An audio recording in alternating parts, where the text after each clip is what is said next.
Hello, I'm Dr. Elise Martin. Today I want to explore a phenomenon that almost every clinician encounters in autism, yet very few medical explanations fully address: acute auditory sensitivity. Families often describe it vividly. A child hears a refrigerator hum from across the house, reacts to a distant dog barking, or becomes distressed by a sound so faint the adults around them barely register it. Clinically, the audiogram is usually normal, but the lived experience is not. The question is, why? What is the biological architecture behind these sound intensity mismatches? And why does this heightened sensitivity appear so consistently across the autistic population? In this presentation, I'll walk you through a unified mechanism that integrates auditory physiology, endocrine signaling, adenylyl cyclase dynamics, thalamic gating, and tissue-specific immune responses. My aim is to give you a cohesive explanation, one that makes acute hearing not only understandable, but predictable based on underlying physiology. One of the first things clinicians must know is that acute hearing in autism is not the result of superior sensory organs. These children do not have better cochlea or more sensitive hair cells. Audiometric thresholds are usually indistinguishable from neurotypical peers. What differs profoundly is how much sensory data reaches conscious awareness. Neurotypical auditory systems mute irrelevant sound, suppress background noise, and apply gain control automatically. Autistic auditory systems often cannot. As a result, sounds that should be muted, softened, or ignored altogether are allowed through at full strength. This is why a faint hum, a fluorescent light, or a quiet whisper can feel intrusive or even painful. It is not that autistic individuals hear more, it is that they hear more of what the brain normally hides. To understand this amplification, we must consider the endocrine system. Autistic individuals often operate in a heightened sympathetic state. Their cortisol rhythms are unstable, and their adrenal system activates quickly, even without psychological stress. Sensory unpredictability, inflammation, dysbiosis, or chronic immune activation can all trigger this response. When the sympathetic system activates, adrenaline rises. Adrenaline has a direct impact on hearing because cochlear hair cells and auditory neurons express adrenergic receptors. Once these receptors are engaged, they increase cellular excitability, lower the threshold for firing, and potentiate the strength of incoming auditory signals. This means that during stress or sensory overload, the auditory system becomes even more reactive. What should be background noise becomes foreground. A soft sound becomes sharp. A routine classroom environment becomes overwhelming. Adrenaline is not simply a stress hormone in this context, it is an auditory amplifier. Adenylyl cyclase is another key piece of this system.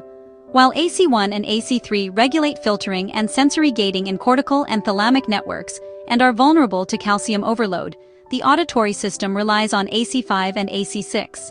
These isoforms are highly responsive to adrenaline and remain functional even in high calcium states. This creates an interesting and clinically important imbalance. Autistic individuals may experience a collapse of AC1 and AC3 in the thalamus, weakening the brain's ability to suppress irrelevant auditory information. At the same time, AC5 and AC6 in the auditory periphery remain intact or even become overactivated due to sympathetic stimulation. So the auditory system ends up operating with full power at the input stage, while the higher-order filters that should regulate that input are impaired. The end result is a perceptual experience in which the brain receives stronger signals and has fewer tools to modulate them. We then turn to the thalamus, the brain's sensory gatekeeper. This region decides what sensory data enters conscious awareness and what is suppressed. The thalamus depends heavily on AC3 and on precise calcium-driven inhibitory rhythms. When AC3 becomes dysregulated through chronic NMDA activation, immune signaling, or calcium overload, thalamic suppression weakens. Imagine being in a recording studio and suddenly removing all acoustic insulation.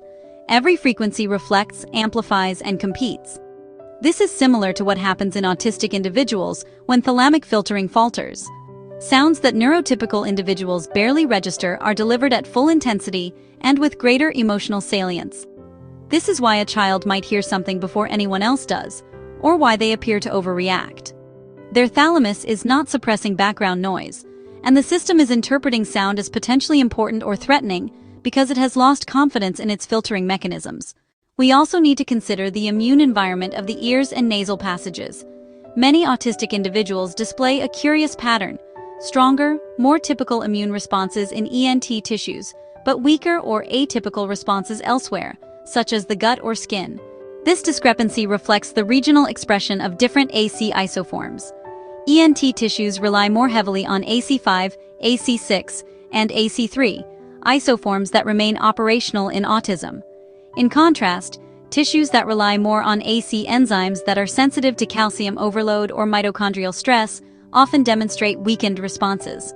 This means the auditory and nasal regions may maintain normal or heightened inflammation signaling. That localized immune activity can further stimulate sympathetic pathways, making auditory vigilance even stronger. In other words, the immune system in the ENT region amplifies the same signals that the auditory system is already struggling to regulate. When we step back and look at all these pathways together, a unified picture emerges. Acute hearing is not produced by a single organ, receptor, or neurotransmitter. It is the result of a multi-system imbalance in which several biological forces converge. The autonomic nervous system remains on high alert, pushing adrenaline into pathways that directly amplify auditory signals. Meanwhile, the thalamus loses its ability to regulate sensory flow because AC3-dependent filtering has been compromised. The auditory periphery, powered by AC5 and AC6, remains fully responsive and perhaps even hyper-responsive. Local immune signaling in the ear and nasal regions reinforces a state of vigilance rather than calm. And the cortical processing centers receive an overwhelming volume of unfiltered sensory information. This creates a stable neurobiological state in which auditory input is both stronger and less regulated. A child in this state is not simply sensitive or reactive. They are navigating a sensory environment that is objectively louder and more intrusive than what most neurotypical individuals perceive. Their behavior, therefore, is not exaggerated. It is appropriate to the neurological experience their brain is generating.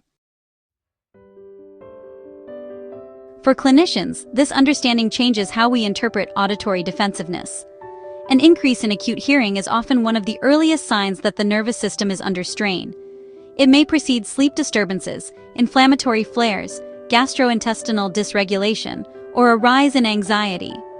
When a parent reports that their child suddenly seems bothered by soft sounds or is covering their ears more frequently, this may signal an underlying physiological shift rather than a behavioral change.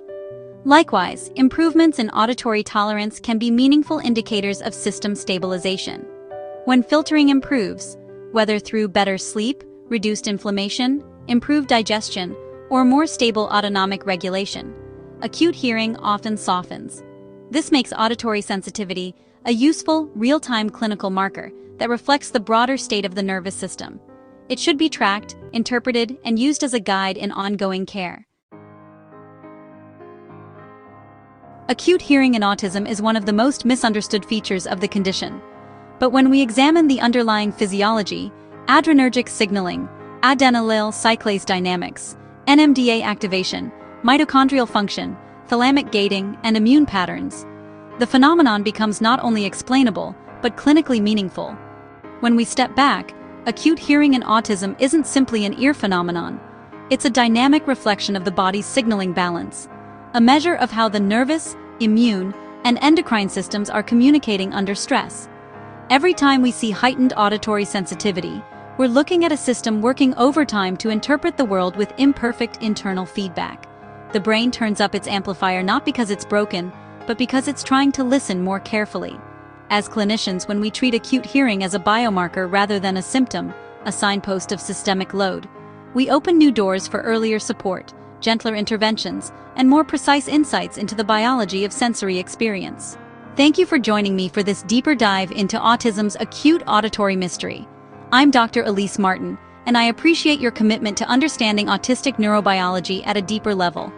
Please like, share, and subscribe to our channel, where we explain the science of autism, making the invisible become clearly more visible.